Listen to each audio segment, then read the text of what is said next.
Que o Santo Evangelho encontre acolhida no teu coração, que ele te eduque, te corrija, que ele te converta, te santifique e te salve. Que a palavra de Deus seja luz a guiar os teus passos e encontre no teu coração um terreno fértil para que muitos frutos que agradam a Deus sejam produzidos. Meus queridos e amados irmãos e irmãs, penso eu que bastaria somente a última frase do Evangelho de hoje, o último versículo. É assim que o meu Pai que está nos céus fará convosco, se cada um não perdoar ao seu irmão. É assim que Deus fará conosco, se nós não perdoarmos os nossos irmãos, o nosso irmão. É palavra de Deus, é palavra de vida. E o tema central hoje, como certamente todos já percebemos, é o tema do perdão. Perdão. E eu queria propor como tarefa de casa a primeira leitura de hoje, do livro do Eclesiástico. Todo dia, antes de sair de casa, tarefa de casa, ler esta primeira leitura, tomar posse desta palavra e assumir diante de Deus este propósito. A primeira leitura de hoje é a pregação que todo sacerdote deseja para suas ovelhas neste final de semana. Nos diz a leitura: o rancor e a raiva são coisas detestáveis. O rancor e a raiva são coisas detestáveis, até o pecador procurar dominá-las. Quem se vingar encontrará vingança do Senhor, que pedirá severas contas dos seus pecados. Perdoa a injustiça cometida pelo teu próximo. Assim, quando orares, teus pecados serão perdoados. Se alguém guardar raiva contra o outro, como poderá pedir a Deus cura? Se não tem compaixão do seu semelhante, como poderá pedir perdão dos seus pecados? Se ele que é um mortal guardar rancor, quem é que vai alcançar perdão para os seus pecados? Lembra-te do teu fim. Lembra-te do teu fim e deixa de odiar.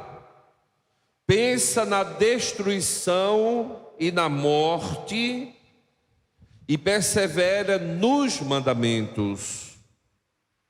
Pensa nos mandamentos e não guardes rancor ao teu próximo. Pensa na aliança do Altíssimo e não leves em conta a falta alheia. Então, é a pregação deste final de semana, esta leitura. Como eu irei me aproximar de Deus? Como eu poderei pedir perdão dos meus pecados se eu guardo rancor? Quem é que vai alcançar perdão para os seus pecados se guarda rancor? Como eu posso me apresentar diante do Senhor rezando: perdoa os meus pecados, se eu não estou perdoando o meu próximo? Meus queridos e amados irmãos e irmãs, o tema do perdão é uma constante, ou deveria ser uma constante, é ordem, é essência, faz parte da essência do ser cristão. ninguém se salvará, ninguém agrada a Deus se não for pelo caminho do perdão. E não é porque é fácil. Esta semana nós rezamos e a palavra de Deus pedia: perdoa os teus inimigos. É fácil perdoar os inimigos? É não.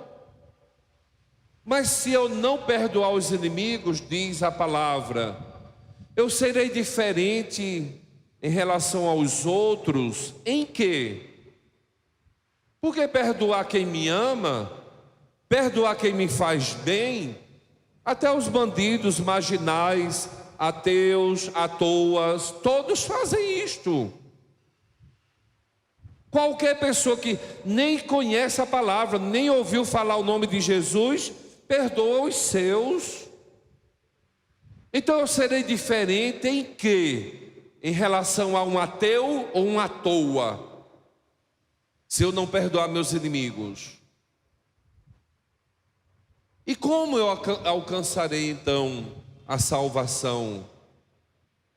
Porque muitas vezes, ou normalmente, quando fala de perdão, a gente sempre olha para o pecador. Imagine que alguém te fez um grande mal. Então o que é que a gente faz? A gente olha para o mal, para o pecado daquela pessoa. Meus amados irmãos, se ele errou, ele vai prestar contas. Se ele se arrepende ou não, o problema é dele. Se ele vai para o céu ou para o inferno, é um caminho dele, é uma escolha.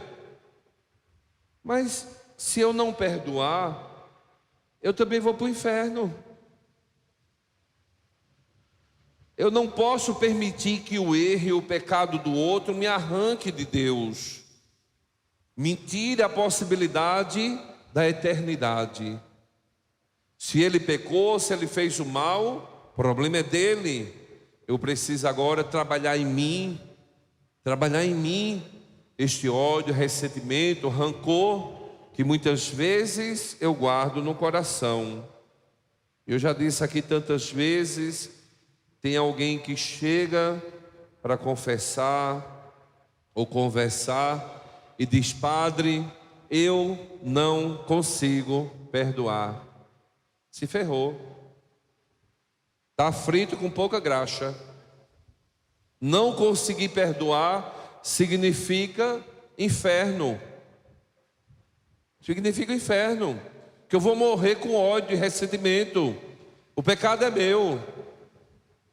Então nós estamos na igreja, nós rezamos, buscamos Jesus para que a nossa vida ela vá sendo transformada. É a graça de Deus. É a graça de Deus que vai agir na minha humanidade, porque se eu não permitir a minha humanidade sem a graça, a gente já sabe o resultado. Todos nós já sabemos do que somos capazes sem a graça de Deus. E outra coisa mais, não há limites para o perdão. Imagine então, se vocês em casa ou na igreja, nós tivéssemos então um limite. Porque quando Pedro perguntou a Jesus: eu devo perdoar até 7 vezes? É porque o limite estabelecido eram 5 vezes. Aí Pedro acha que agora é o melhor de todos, a última bolacha do caco. Agora eu sou bonzinho. Fala de perdoar 5, eu já estou falando de 7. Ó, como eu sou bom, né? Nós temos normalmente o conceito elevado demais em relação a nós mesmos. Mas o outro a gente massacra, o outro a gente bota no inferno. Somos elásticos demais em relação a nós. Então Pedro pergunta até 7 vezes. Imaginem se nós estivéssemos então na igreja. Imagina na tua casa. Perdoar só 7 vezes. Depois de 7 acabou. Mas minha Nossa Senhora, mas isso não é um abestamento da peste, não é não. Mas imagine se Jesus tivesse estabelecido com a gente: eu só vou te perdoar 7 vezes, depois de 7 é inferno na certa. Mas me diga se ia escapar alguém. Por que que a gente quer limitar o amor? Por que que a gente tem uma tendência horrorosa e somos mesquinhos e a gente quer sempre limitar? A gente está sempre querendo medir e calcular o tamanho do amor. Eu já te perdoei uma vez, eu já falei contigo 2 vezes. Veja como nós somos mesquinhos. A gente está sempre ali soltando as migalhas. Quando solta, a gente sempre acha que já amou e perdoou o suficiente. E minha Nossa Senhora, imaginem se com as pessoas que eu convivo, se elas não me perdoassem tantas vezes, quem estaria comigo? Quem seriam meus amigos? Onde estaria minha família? Onde estaríamos nós, como igreja, povo de Deus? Todos condenados. Por que é que Jesus deixa na sua igreja o sacramento da reconciliação? É porque ele já sabe o que tem. Ele já sabe o que tem. E ele deixa o sacramento porque ele não quer perder ninguém. Ele não quer perder ninguém para o pecado. Ele não quer perder ninguém para o ressentimento, para o ódio, rancor. Aí na segunda leitura que nós rezamos da carta de São Paulo aos Romanos, é quase aquela música: viver para mim é Cristo, morrer para mim é ganho. Não há outra questão, quando se é cristão, não se para de lutar.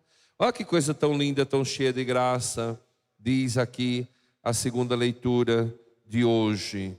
Diz assim, irmãos, ninguém dentre nós vive para si mesmo, ou morre para si mesmo. Se estamos vivos, é para o Senhor que vivemos. Se morremos, é para o Senhor que morremos. Portanto, vivos ou mortos, pertencemos ao Senhor.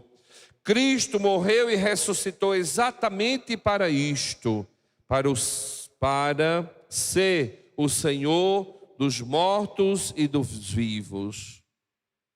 Então, toma posse desta palavra. Viver para mim é Cristo.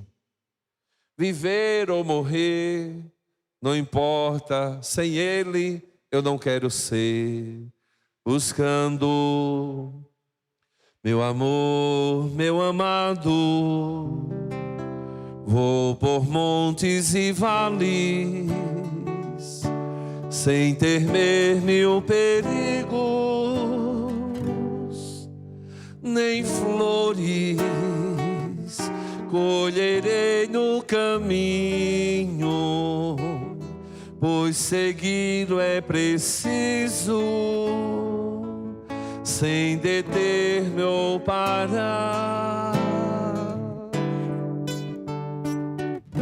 Já não tenho outro ofício, só amar o exercício. Solidão povoada, presença amorosa do amado. Viver ou morrer, sem Ele eu não quero ser. Já não tenho outro ofício, só amar o exercício. Solidão povoada, presença amorosa do amado. Viver ou morrer, sem Ele eu não quero ser. Viver ou morrer, não importa. Então o que importa é viver na presença de Deus. Eu não quero é viver sem Deus. Eu não quero é morrer sem meu Deus. Então, meus queridos e amados irmãos e irmãs, toma posse desta palavra. Procura ver a tua vida. Como é que eu estou nesta relação, neste caminho do perdão? Tem alguém que eu não perdoo? Tem alguém que eu preciso pedir perdão? Saiamos desta Eucaristia, desta celebração, justificados. Que tenhamos a coragem, pelo caminho da fé, de acolher e de perdoar os nossos inimigos. Perdão é caminho de salvação, caminho do céu. Que Deus nos ajude, nos abençoe, aumente a nossa fé, que o nosso coração esteja aberto a esta palavra, a esta graça, e que nós possamos diante de Deus assumir compromisso hoje. Eu quero ser um homem novo, uma mulher nova. Sim, Senhor, eu quero amar e perdoar mais. Que assim seja.